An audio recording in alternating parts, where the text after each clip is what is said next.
You are listening to Tippy Talk. My name is Tippy Felsenstein, and I'm here today with Adam C. Hall, who has been through a fascinating journey. And now he came out with this book called Divine Genius, The Unlearning Curve.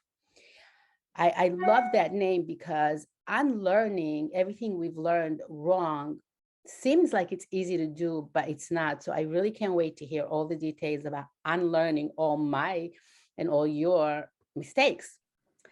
Hall paves the way for you to access your own divine genius. His extraordinary journey opens the door for yours. And his extraordinary journey is what we're going to talk about as we discuss his new book called Divine Genius. So I'm going to let you a little bit, Adam, tell us about yourself, because I don't think anybody else can tell us better than you can.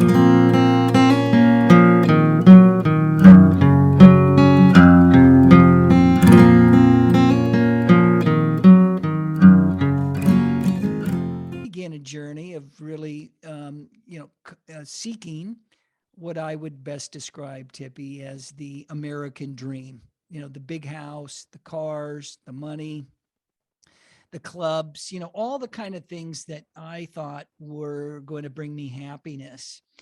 And I built a real estate business in Los Angeles and succeeded at doing that and succeeded at fulfilling that dream, or so I thought. Because No way, you didn't just succeed, you had an extreme success, kind of much more above the average person. You basically had all your dreams come true that you thought would bring you happiness and it didn't. Is that what you're saying?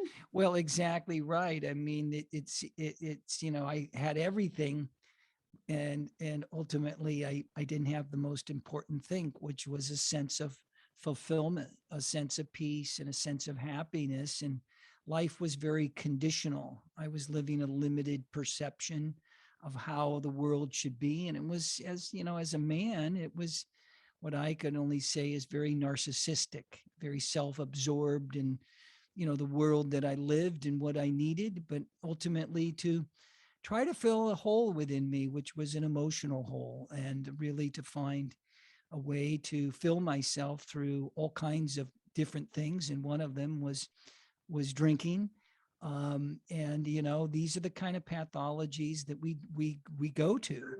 And so ultimately, I had to come to a place that said, "Wait a second, I don't feel so good. Is this the kind of life Okay, that okay, I so you want to live?" have all that, and then one day you end up splayed out on an altar deep in an Incan temple in Peru at midnight, and a two snake-headed bronze staff beside you, awaiting the energy and light to come. How do we go from having all that and not being so happy to being in Peru at midnight laid out? What happened? Well, as a matter of fact, we have the staff right here above me, next to me, and that staff was with me on that night when the clock struck 12 in the Temple of the Moon in Peru.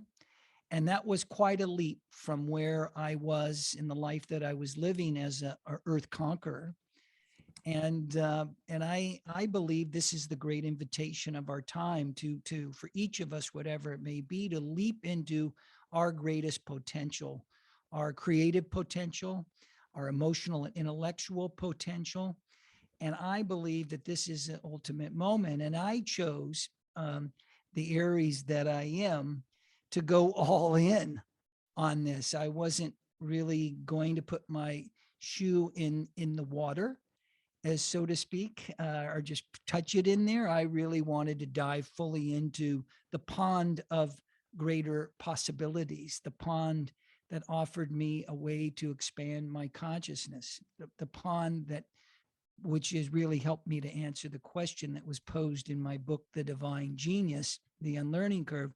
Can I get out of this lifetime alive? Meaning not physically, but psychologically, emotionally, spiritually, energetically, right now, to really fulfill my own destiny and step in. So that's what I did. Yeah, but usually for people that go from one way of perceiving the world, where let's say the material and the lifestyle, to seeking a spiritual path, something really painful has to happen in between. Did you have that experience? Well, I most certainly had that experience. I mean, you can call it the dark night of the soul. Some say it's a midlife crisis. Well, maybe it's a life awakening. It can happen at any time in our lives. Now, I believe that you don't have to go through a crisis. Now, that's seemingly mostly the case. I think our planet is going through a crisis. I think our culture, our politics, our economics, everything is going through a state of really quantum transformation. It's a quickening of our transformation. So it's an invitation for us to transform. And if we hang out in fear, then we're stuck and we don't transform, and it becomes very difficult. And then life shows us the painful things. Maybe that comes through a disease. Maybe that comes through a divorce or a painful death of a loved one. We begin to have these deep experiences, whereas we can engage, Tippy, we can engage more consciously around what is happening in our lives and why are we having the experience. In other words, the life school offers us an opportunity every day and every breath to step into and beyond the pain of our own emotional So pain. yeah, so there's two things that you said that I really love that I want to touch it. And one of it is what you said, that there was pain could happen at any age. So like, for example, for me, my father died when I was 8. It didn't stop the crush and the pain and the ultimate destruction of who I was. So it could happen at age 8. It could happen at age 40. It really doesn't matter how old you are. But it depends what you do with that, what you do with that pain. And that pain happened to you. And another thing that you said was the demise of the world right now as we know it. And I totally agree with you, because I can see very clearly that every institution that we have depended on, education, universities, and government, medical, or any other institution that you can think of right now, is falling apart. And our trust in it cannot be blind anymore. You just cannot walk into a university and say, teach me, without being concerned on what am I going to learn? What's the program? And that starts in the grade. So the demise is such a great a way of explaining all of that. So if the demise of this world is now coming to an end, that also means that our greatest potential is here. Is that what you're saying? Absolutely, 100%. Thank you for saying that, Tippy. And our greatest potential and our greatest days are now and ahead of us. And it's just perfectly fine, at least in my opinion, that the demise and the unwinding of a system that may have got us here, but it's certainly not going to get us where we're going. And really to embrace ourselves both collectively on the planet, but also individually. And so I think ultimately the demise and the great changes, and you referenced education as a prime example, the amount of people attending education is declining dramatically. And that's just not because of a COVID situation. Great. But the point really is we're asking to have ourselves to embrace our own evolution, to empower ourselves. And was the purpose of my journey, is to empower myself to live the truth and the authenticity that I know who I am. And I invite everybody to do that. And I believe that's the call of our time, even if it means that we have to take big risk. Because if we're not going to risk our lives and step into our potential, then we'll just live in fear. And it's the same old thing. So, can you give us an example of empowering yourself? Like, people are running around now trying to figure out what to do with themselves. A lot of people are feeling very helpless. Some people can see one thing, and other people can see the opposite. Everything is dividing. What's one example of what a person can do to actually start empowering themselves? Well, right now, the key is to tune out the things that are happening in the chaos of the outer world. outer world is going to always be changing radically. It's going to be chaotic. It's going to do what it does. We don't know what's true. We're here. We have more information sources than ever. And these things only like they just reinforce our limiting beliefs to really begin to focus on what is most true in your heart. And what I like to do is even just as simple as sit and take a few breaths and close my eyes every morning to start my day, if I can pull it off at the end of the evening. So I begin to take more of a deeper breathing exercises, but also shamanically in the indigenous traditions, First Nation traditions, we like to dream what we call dream the world into being. In other words, we're not trying to manifest something as we thought it should be or what would fulfill us if I only had this type of syndrome, but we begin to really imagine what our heart and our souls were going to bring us most alive. And just a little hint, when you sit with those breaths, take a moment, see, imagine things for yourself as you're going forward, where you are feeling a deep sense of peace. And you can also step into how you can serve, because when you find that answer to that question, not can I serve, because everybody can serve, but when you really step into that answer, how can you serve? Life will change immediately. So what you're saying is seems really simple, like go within and ask yourself a couple of questions and visualize a great world. It sounds like it's really simple, but it's really difficult. It's something that people find very, very hard to do, is what you call go within. Why is that? And how do you actually sit down for the first time if you don't even know what that means? And ask yourself a question: how do you bring yourself to just do it? Well, obviously, it takes us back to what we were mentioning early. It's that there's two forces in the planet. One is that pushes us, which is fear and motivation, and one that pulls us, which is inspiration and love. So what often happens is that we feel like we need to get pushed into things because it's so painful and so difficult that we need to move ourselves. That is not necessarily the way to go. What I'm inviting you to do is really to look at the life that you're living. It's a reflective experience. Let's be real. I mean, one of the key things that I speak to, Tippy, is see things how they are, not for how you want them to be.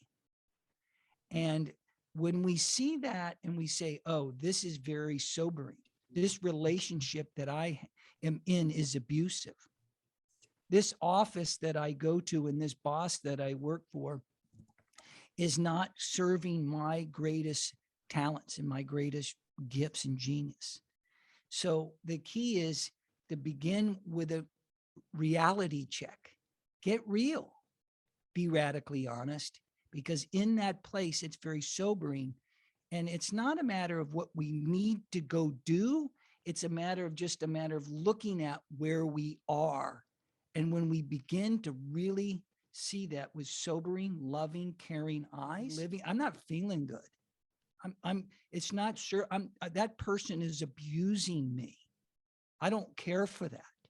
So it's a matter of reclaiming your power by being super real and really honest. So that's kind of how I want to just say it as simply as I can here. I mean, when I'm working with people, obviously it's a lot deeper and there's a lot of layers to really remove that. But the big step is you show up for that and you see it how it is. Actually, you kind of took that out of my mouth, because I was going to ask you is if you work with people. And if you do, like, how do you do it? Where do they find you? Well, absolutely. I mean, my key thing is, and my goal is to help activate 1 billion people, to bring really connect with a lot of people that are ready to step up to their own gifts and their genius, that want to be what we call earth keepers. And in other words, I was an earth conqueror. And I said, this doesn't work. I may have the money, I may have the cars, I may have all that, but it's not working. So I want to be an earth keeper. I want to keep myself. I want to live in wellness. I want to support others. Yeah, I've got my stuff, and yeah, I've got my family, and I got to grow and do these things, of course. But the fact of the matter is, it's time to embrace that power. And I work with people, and I invite anybody to reach out to me. You can just come to my website at www.adamhallsolutions, www.adamhall.solutions, and you can check out what I'm doing. I'm also offer a lot of fun free stuff there. So you said it's Adam Hall Solutions with an S.com, or is it adamhall.solutions.com? And I'm Adam, going to go ahead. yeah, adamhall.solutions. That's it. No .com. Adamhall.solutions. Yeah, no .com. So I will post that link right below here, so you guys don't have to go look for it. All you have to do is click on it, and that way they can get to you. And basically, you said that your goal is to get to the divine genius and to be an earth keeper. So what's a divine genius, and what's the difference between an earth keeper and the other way that you said life keeper? The other word, I forgot. Well, the other one was the earth conqueror. The whole And conqueror. so Either we, conqueror or keeper, right? yeah, we're living in a world of those that are conquering. Mhm. And we can try to identify them as, whatever they are. They're the 1%, some people want to say, but it's really a matter of living in harmony, living in balance with nature, with all of nature's spirits, the plants, the animals, the stones, every bit of nature, including those little creepy crawlers that walk around here on our property.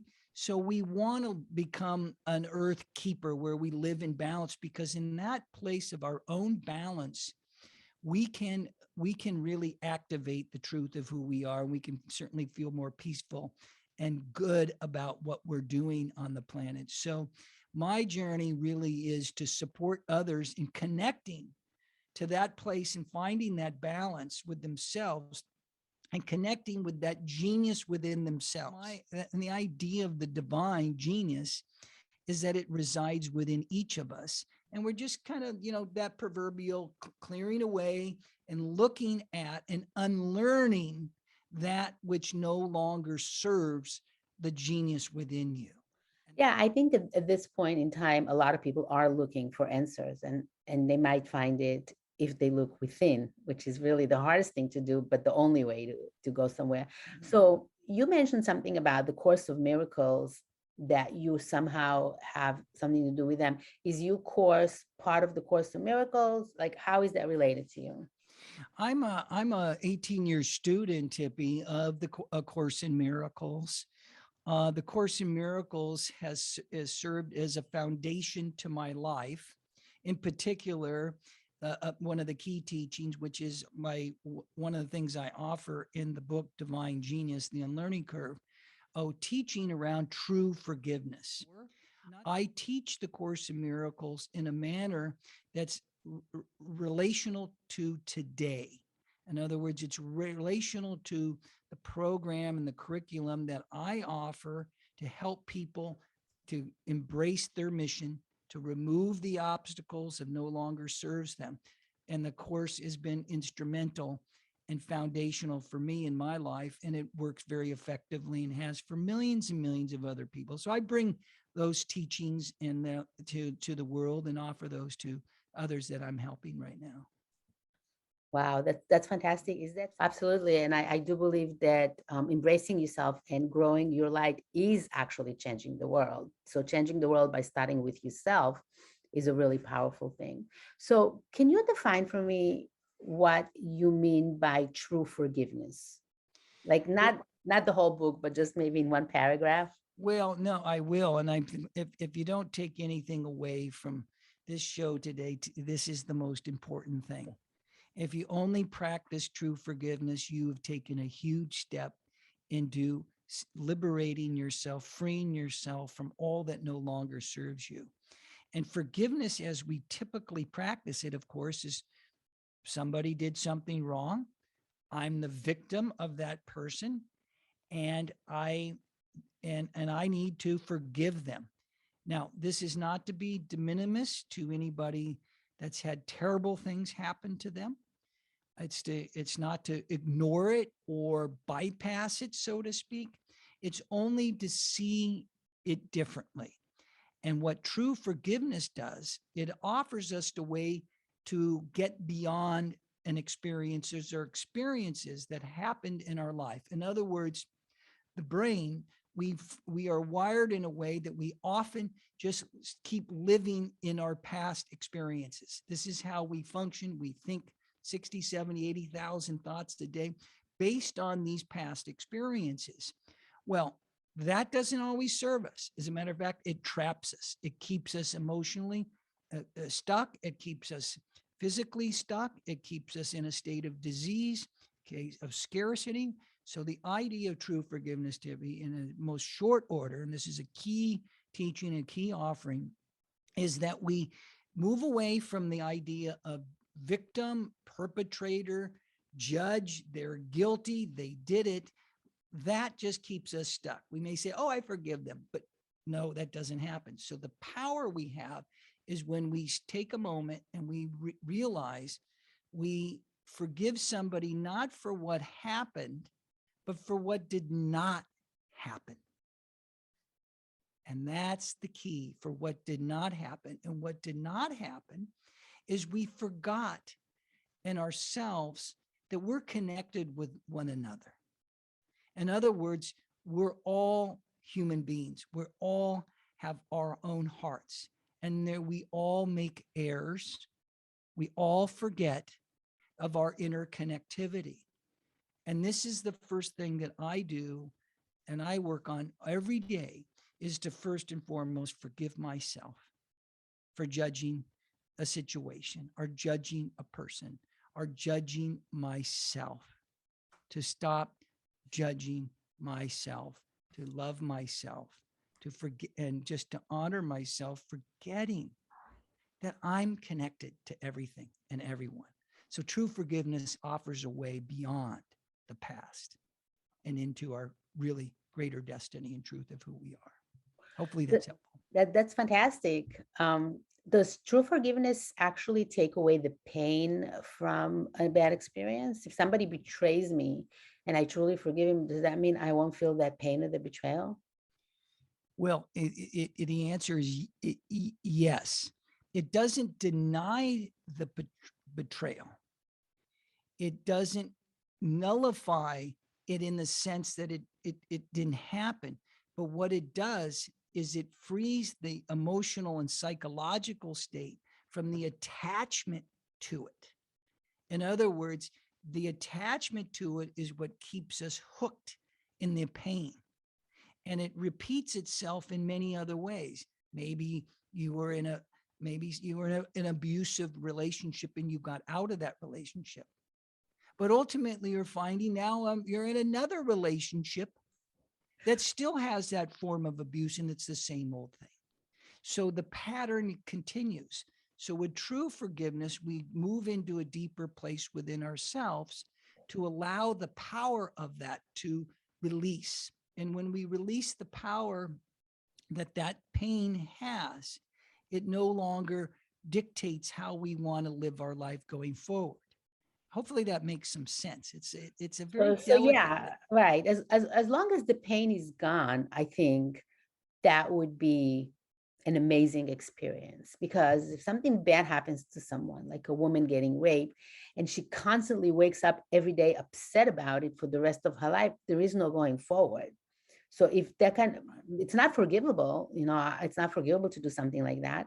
And if forgiveness does not mean that I'm saying, oh, it's okay what he did because I so forgive him, then I don't think that's possible. But if forgiveness means that my pain is going to be gone, and maybe the law of the universe is going to take care of what he did and pay back, it's not my place to do it, then I can move forward. Is that what you thought? Absolutely, and it is the latter. And I can't speak to those kind of violent experiences. I just have deep compassion for them, and obviously they're so prolific of what's gone on with men and the abuse of women, it's a bigger conversation. But Oh the yeah. conversation now is like, what do you do about it? And you free yourself from the pain, Right. and you free yourself from the psychological power.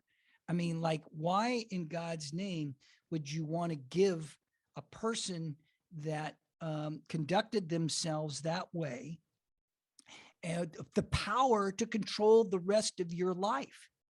And so true forgiveness allows us to move beyond the pain that keeps us locked in that. It doesn't deny that. It doesn't make that person okay or right. It just removes the power of that event and that person has by saying, I'm reclaiming my power. I'm taking back my freedom to live healthy and vibrantly and to be full of joy. I'm going to move beyond the pain. And one step is the big step, and one will lead to the other, because ultimately we have the power to rewire our brains and to really see and experience our lives differently, even if they've already happened in our past. And that's the key. It frees us into the future. And that's what I found in my own personal journey through the pain and the suffering that I felt as I moved through just evolving and transforming the life that I was living into a life that I wanted to live. To the life that you wanted to go into. Yes. So I think if anybody is interested in finding out more on how to basically heal yourself and unlearn or walk away from the pain, the next step would be to start with reading your book and go to your website and check it out. But before I let you go, you have this really interesting looking staff next to you, which is a bronze-headed snake-headed bronze staff. Can you tell us what that actually means? And you keep it beside you. Obviously, it's a very important symbol. Well, this came to me back in 2012. I speak about it in the book, The Divine Genius. And it came to me through a vision that I had and a voice that came that I began to pay attention to and listen to. And the staff is really, and this staff in particular, is about guiding our way beyond the journey that we've been living. In other words, in mythological speak, it's the ferryman's staff. It's the one that carries us across the river of the tumultuous river of our life and the life we are living. And this staff is planted in the earth, hence the double helix and the serpent heads that are coiled down there, and then connected in the labyrinth into the heavens and into our central sun right there. So it's a symbol, it's a powerful symbol of our connectivity to move beyond the life that we're living and to really embrace our journey of connecting heaven and earth. And you want to be a safe, healthy, vibrant human being. In other words, to bring forth compassion, bring forth love, bring forth joy the best we can. It is innate within us. Some days it's tough, and I have difficult days as well. But ultimately, the idea of ourselves, what do we want to choose for our bodies?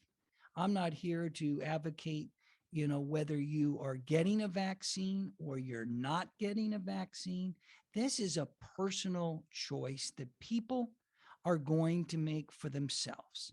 And I believe that there's nothing wrong with one or the other. It's not a right or wrong decision. It is a powerful personal choice.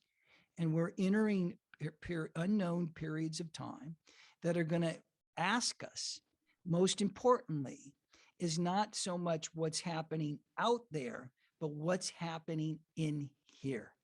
And the power of ourselves to create our own health, our own vitality, our own immunization, our own immunity is equal or to Mother Nature. She regenerates, we can regenerate. And that's what we get to do. And that's how to move through this period of COVID. I found it to be I'm finding it to be an extraordinary period, I should say, because it's helped me to be deeper in a place of safety within myself, to love myself even more, to practice more diligently, to show up and serve more. So I believe this is a time of self empowerment. This is a time to embrace our own mental, biological, physiological, and psychological wellness. So hopefully that's helpful. Yeah, I think you're right. I think it's always a good time for self-empowerment. I can't find any time in history that I can think of that self-empowerment would not have made that time better. That's definitely one of those things. And if this crisis that we're experiencing is going to cause people to empower themselves, then it's the best thing that ever happened to us. But basically, what you're saying is whatever choice you make, you're not going to take a stand and tell people what to do, what to not do, but you're definitely against forcing people and mandating them to take an injection, which they might feel that is a vaccination or not. It's not about forcing people to do things. No, it's not about forcing people to do things, because essentially that is only reinforcing the disempowerment of your ability to choose. Now, that's not to say having a vaccine is right or wrong, not to say everybody should have a vaccine that's right or wrong. It's putting what's number one first, is the power of the individual to choose. I mean, many of us who are many people that are, I should say, that are in this journey of like engaging in the vaccine one way or the other, is a journey of one that was a struggle for every one of us, which is to say, do I want to embrace my power? And some say, hey, this is the vaccine embraces my power, which is great. It's all how you want to be in relationship with that vaccine. So I don't advocate for or against. I'm an advocate for the freedom and the power of the individual to choose and make the choice for their bodies and their families. And I believe it all is supporting our movement forward to a healthier environment, to a healthier planet, to safer people, so that we can all come forth and live our greatest potential and our divine genius, as I would say. And that's beautifully said. I don't think anybody could say it any better than that.